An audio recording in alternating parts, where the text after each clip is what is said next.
ಇಲ್ಲಿ ಒಳ್ಳೇದು ಕೆಟ್ಟದು ಅಂತ ಕೂತ್ಕೊಂಡು ಡಿಸೈಡ್ ಮಾಡಕ್ ನನಗೆ ಟೈಮ್ ಇಲ್ಲ. ಮಸ್ತಾನ್ ಯಾರು ಗೊತ್ತೇನೋ, ಬೆಂಗಳೂರಿಗೆ ದೊಡ್ಡದಾದ ಅಂಡರ್ ವರ್ಲ್ಡ್ ಡಾನು. ಇಮ್ಮಿಡಿಯೇಟ್ ಆಗಿ ಊರ್ಗೆ ಹೊರಟ್ಬಿಡೋ.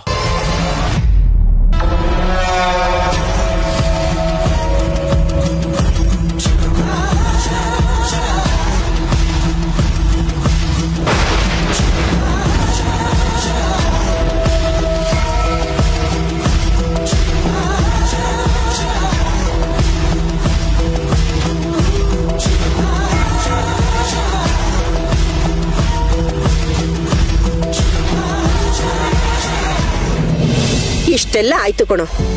ಇದೆಲ್ಲ ಅಮ್ಮನ ಕೈವಾಡನಾ?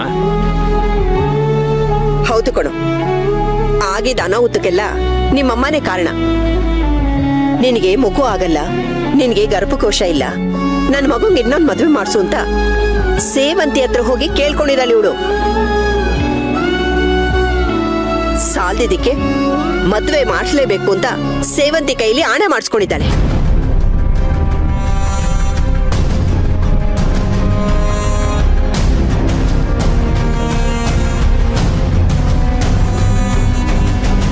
ಅದಕ್ಕೆ ಇವರೆಲ್ಲ ಸೇರ್ಕೊಂಡು ಆ ದರಿದ್ರ ಮೀರನ್ನ ಮನೆ ಕರ್ಕೊಂಡು ಬಂದಿದ್ದಾರೆ. ಈಗ ಇದೆಲ್ಲ ಅರ್ಜುನ್ ಮುಂದೆ ಬಟ ಬಯಲಾಯ್ತು. ಅಲ್ಲಿ ಸದ್ಯಕ್ಕೆ ಮದ್ವೆ ನಿಂತೋಯ್ತು.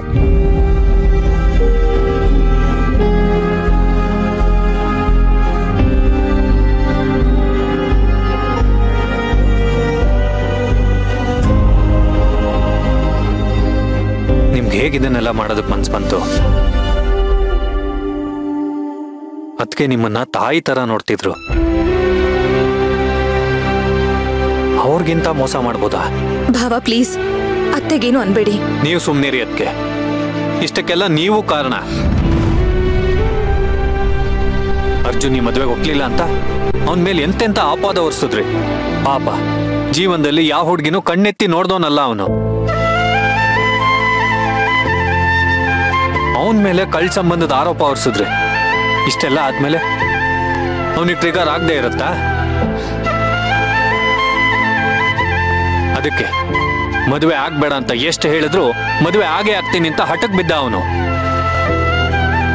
ಚೆನ್ನಾಗಿರೋ ಬದುಕನ್ನ ಈ ರೀತಿ ಹಾಳು ಮಾಡ್ಕೊಳ್ಳೋದಕ್ಕೆ ಹೊರಟಿದಿರಲ್ಲ, ಏನ್ ಹೇಳ್ಬೇಕು ನಿಮ್ಗೆ?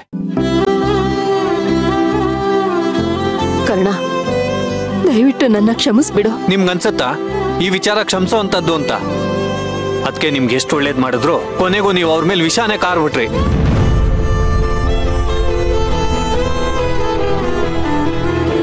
ಕರ್ಣ, ಬೇಡ ಕಣೋ, ನಿಮ್ಮಮ್ಮನ್ ಬೈಯಕ್ ಹೋಗ್ಬೇಡ. ಇವತ್ತು ಇವಳು ಬಾಯ್ ಬಿಟ್ಟಿದ್ದಕ್ಕೆ ಈ ಮದ್ವೆ ನಿಂತಿದ್ದು. ಇಲ್ಲ ಅಂದಿದ್ರೆ ಈ ಸೇವಂತಿ ಹಠ ಮಾಡಿ ಇಷ್ಟೊತ್ತಾಗ್ಲೇ ಮದ್ವೆನ ಮಾಡ್ಬಿಡ್ತಿದ್ಲು. ಅಜ್ಜಿ, ಈಗ್ಲೂ ಈ ಮದ್ವೆನ ಮಾಡಿಸ್ತೀನಿ. ಯಾವುದೇ ಕಾರಣಕ್ಕೂ ನಿಲ್ಲೋದಕ್ ಬಿಡಲ್ಲ.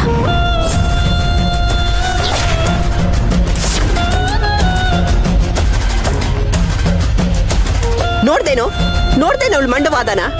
ಮೊಂಡುವಾದ ಅಲ್ಲ ಅಜ್ಜಿ, ಇದರಲ್ಲಿ ಒಂದ್ ಹೆಣ್ಣಿನ ಜೀವನನೇ ಇದೆ. ಮೀರಾ ಜೀವನ ಇದ್ರ ಮೇಲೆ ಡಿಪೆಂಡ್ ಆಗಿದೆ. ಇಷ್ಟೆಲ್ಲ ಆದ್ಮೇಲೂ ಅರ್ಜುನ್ ಮೀರಾನ್ ಮದ್ವೆ ಆಗ್ತಾನೆ ಅಂತ ನಿಮ್ಗೆ ಅನ್ಸತ್ತಾ? ಅದೇ ಮತ್ತೆ ಇವಳು ಕುಣಿಬೇಕು ಟಕ ಟಕ ಅಂತ ಮದ್ವೆ ಮಾಡ್ತೀನಿ ಅಂತ. ನೋಡು, ನನ್ ಮೊಮ್ಮಗ ಯಾವ್ದೇ ಕಾರಣಕ್ಕೆ ತಾಳಿ ಕಟ್ಟಲ್ಲ, ತಿಳ್ಕೊ. ಅಜ್ಜಿ, ಮದ್ವೆ ಆಗದೆ ಹೋದ್ರೆ ಮೀರಾ ಸಾಯ್ತಾಳೆ. ಸಾಯ್ಲಿ ಬಿಡೆ, ನನ್ ಖರ್ಚಲ್ಲಿ ಅವಳು ತಿಥಿ ಮಾಡ್ತೀನಿ. ಅಜ್ಜಿ, ಅಯ್ಯೋ, ನೀವು ಜಗಳ ನಿಲ್ಸಿ. ಮೊದ್ಲು ಇವರಿಬ್ರು ಎಲ್ಲೋದ್ರು ಅಂತ ಹೇಳಿ. ಅರ್ಜುನು ಯಾರ್ದೋ ಬಂಡವಾಳನ ಬಯಲ್ ಮಾಡ್ತೀನಿ, ಮುಖವಾಡ ಕಳಿಸ್ತೀನಿ ಅಂತ ಹೋದ. ಇನ್ನ ಮೀರಾ ನಾನ್ ಸತ್ತೋಗ್ತೀನಿ ಅಂತ ಹೋದ್ಲು. ಆದ್ರೂ ನೋಡು, ಇಷ್ಟೊತ್ತಾದ್ರೂ ಅವಳು ಸತಿ ಸುದಿನೇ ಬಂದಿಲ್ವಲ್ಲ. ಅವಳು ರೂಮ್ ಕಡೆ ಹೋದಂಗಿತ್ತು. ಹಾ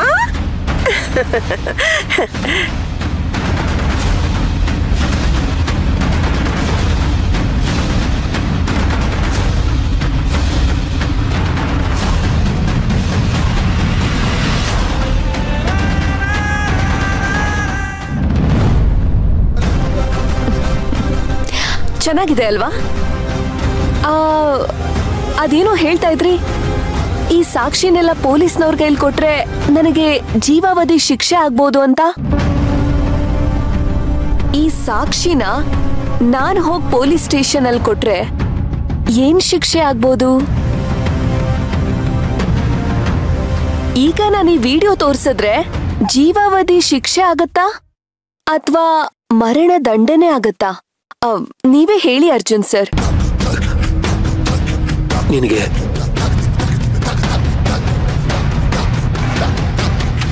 ನಿನ್ಗೆ ವಿಡಿಯೋ ಎಲ್ಲಿ ಸಿಕ್ತು? ನಾನ್ ನುಗ್ಗಿರೋದು ಚಕ್ರವ್ಯೂಹಕ್ಕೆ. ಇಲ್ಲೆಲ್ಲ ಬರೀ ದೊಡ್ಡ ಹುಲಿಗಳೇ ಇದ್ದೀರಾ. ಚಕ್ರವ್ಯೂಹಕ್ಕೆ ನುಗ್ಗಿದ್ಮೇಲೆ ವಾಪಸ್ ಬರೋದ್ ಹೇಗೆ ಅಂತ ನಾನು ಅಭ್ಯಾಸ ಮಾಡ್ಕೊಂಡಿರಲ್ವಾ ಅರ್ಜುನ್ ಸರ್? ಅದಕ್ಕೆ ಎಲ್ಲ ತಯಾರಿನೂ ನೀಟಾಗಿ ಮಾಡ್ಕೊಂಡಿದ್ದೀನಿ. ಈಗ ನೀವೇ ಹೇಳಿ, ಇದನ್ನ ಪೊಲೀಸ್ ಅವರು ಕೊಡ್ಲೋ ಬೇಡವೋ? ಬೇಡ, ಆ ಕೆಲಸ ಮಾತ್ರ ಮಾಡಬೇಡ. ಇದು ನನಗ್ ಬೇಕಾಗಿರೋ ಭಯ.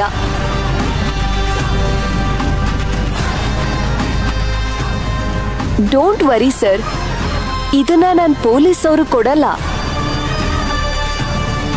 ಆದ್ರೆ ಒಂದ್ ಕಂಡೀಷನ್. ಆ ಕಂಡೀಷನ್ ಏನು ಅಂದ್ರೆ, ನನ್ ಕುತ್ತಿಗೆಗೆ ನೀವು 3 ಗಂಟೆ ಹಾಕ್ಬೇಕು.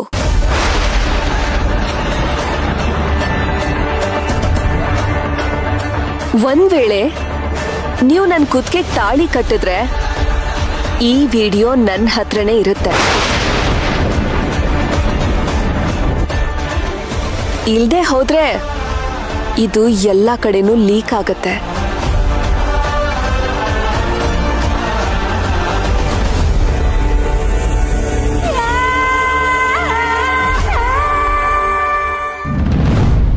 ಫುಲ್ ಗೊಂದಲ ಆಗ್ತಿರ್ಬೇಕಲ್ಲ? ನೀವ್ ಅನ್ಕೊಂಡಿರ್ಬೋದು ನಿಮ್ಮನ್ನ ಮದ್ವೆ ಆಗೋ ಗುಂಗಲ್ಲಿ ನಾನು ಕಳ್ದೋಗಿರ್ಬೋದು ಅಂತ. ಆದ್ರೆ ನನಗ್ ಮೈಯೆಲ್ಲ ಕಣ್ಣು. ಈ ಮನೇಲಿ ಯಾರ್ಯಾರು ಎಲ್ಲಿ ಹೋಗ್ತಾರೆ, ಯಾರ್ಯಾರು ಏನೇನ್ ಮಾಡ್ತಾರೆ, ಎಲ್ಲಾದ್ರ ಮೇಲೂ ಒಂದ್ ಕಣ್ಣಿಟ್ಟಿದ್ದೆ. ಯಾವಾಗ ಯಾವುದು ಯಾವ ಕೆಲ್ಸಕ್ಕೆ ಬರುತ್ತೆ ಅಂತ ಹೇಳಕ್ ಆಗಲ್ಲ ಅಲ್ವಾ? ಈಗ ಇದು ನನಗ್ ಸಿಕ್ತು. ಈ ಪರಿಸ್ಥಿತಿ ಹೇಗಿದೆ ಅಂದ್ರೆ, ಸೇವಂತಿ ಮೇಡಮೇ ಬಂದು ಮದ್ವೆ ಮಾಡ್ಸೋದ್ ಬೇಡ ಅಂದ್ರು ನೀವು ನನ್ ಕುತ್ತಿಗೆಗೆ ತಾಳಿ ಕಟ್ಲೇಬೇಕು. ಅದ್ಬಿಟ್ಟು ನಿಮ್ ಹತ್ರ ಬೇರೆ ಯಾವ ಆಪ್ಷನೂ ಇಲ್ಲ.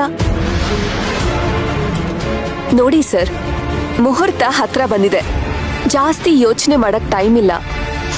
ಏನು ಅಂತ ಡಿಸೈಡ್ ಮಾಡಿ.